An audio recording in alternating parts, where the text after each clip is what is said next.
एक दिन था कि घर में लौट के जब आते तो पत्नी पूछती कुछ लाए क्या? बोले कुछ नहीं मिला।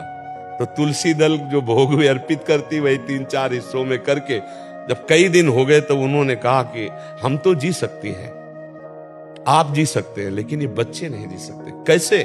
वो श्री कृष्ण श्री कृष्ण श्री कृष्ण श्री कृष्ण कृष्ण कृष्ण करते रहते हो ऐसा। तो एक दिन भगवान ऐसे प्रसाद पा रहे थे, भोगारोग रहे थे, तो ऐसे प्रथम कवर ही ऐसे करके ऐसे हो गए।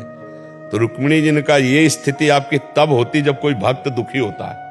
कौन भक्त दुखी? तो उनका मेरे एक मित्र हैं बचपन के, सुदामा जी, कई दिन हो गए आज उनके घर में भोजन नहीं। बोले प्रभु आपका मित्र भोजन नहीं, आप इशारा करो त्रिभुवन की राज्य लक्ष्मी, क्योंकि माँ लक्ष्मी का अवतार है रुक्मिणी जी।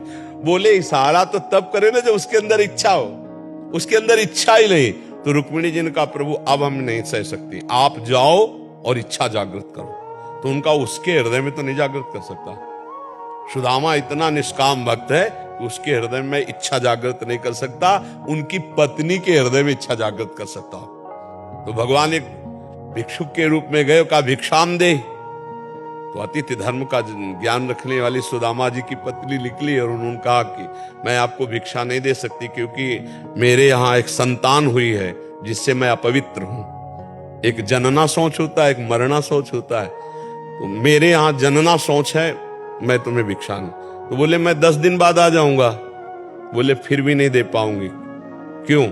क्योंकि ये जो हमारी अपवित्रता वो दूर होने वाली नहीं। बोले ऐसा क्या? बोले स्पष्ट बताऊं, दरिद्रता रूपी संतान को हमने जन्म दिया है। दरिद्रता अर्थात मेरे पास कुछ नहीं कि मैं आपको दे दूं। तो बोले सुना है तुम्हारे पति द्वारिकाधीश के मित्र हैं, क्या तुम्हें पता नहीं है? कभी याद दिलाना, अगर एक बार द्वारिका चले गए तो निहाल हो जाएंगे स्वयं भगवान। और भगवान जब उनकी पत्नी आई तो उन्होंने कहा सुना है आपके मित्र श्री कृष्ण द्वारिकाधीश है। बोले हाँ। तो बोले आप जाओ ना, अगर वो आपकी ऐसी दशा देखेंगे ना तो कुछ ना कुछ तो व्यवस्था कर। बोले कभी नहीं जाऊंगा, व्यवस्था के लिए मैं कभी नहीं जा सकता। तो उनका मिलने तो जा सकते हो? बोले हम मिलने जा सकते हैं, पर समस्या है अपने मित्र से मिले या गुरु से मिले जाके, या अपनी कन्या के यहाँ जाए तो कुछ ना कुछ होना चाहिए। तो हमारे दोस्त के लिए कुछ, तो वहां क्या था, एक पड़ोसन के आ गई तो उसने चावल के पछोरने वाले जो आगे तंदुल होते टूटे हुए, हाँ वो दिए। तो वो भी फटे कपड़े में लेकर के भगवान के लिए भेंट। और द्वारिका, और हालत ये थी कि बिवाई पैरों में फटी हुई, फटा कपड़ा, और मित्र कौन है? द्वारिकाधीश। आप देख लो जरा कैसी धर्म की परीक्षा होती। भगवान के कान में जे ही पड़ा कि सुदामा जी मिलने आए, तो ऐसे भागे कि पूछो मत। सबके होश उड़ गए कि ब्रह्मा जी और शंकर जी यहाँ आते हैं तो उनको भी इंतजार करना पड़ता है, लेकिन एक शब्द सुना सुदामा जी आए तो बावरे होकर भगवान भाग पड़े और ऐसे जाकर हृदय से लगे और रुक्मिणी जी के पलंग में आकर भगवान ने बैठा ला रुक्मिणी जी को, और आप स्वयं चरण धोए भगवान की। देखो भक्त के चरण, पग चापू और सेज बिछाऊं, नौकर बनूं हजाम, हाकू बैल बनो गडवारो, बिना तन ख्वा रथवान, यही तो मेरे मन में ठड़ी भगत मेरे मुकुटमणि। और भगवान के अश्रु प्रवाहित हो रहे सुदामा जी की दशा देखकर। बार बार चेहरे की तरफ देखते हैं, बार बार चरणों की। सुदामा जी के अश्रु चल रहे कि करुणा निधान अखिल कोटि ब्रह्मांड नय के कौन सी लीला कर रहे हो। रुक्मिणी जी जल डाल रहे हैं, भगवान चरण पखार रहे हैं। 2-4 दिन आराम से रहे।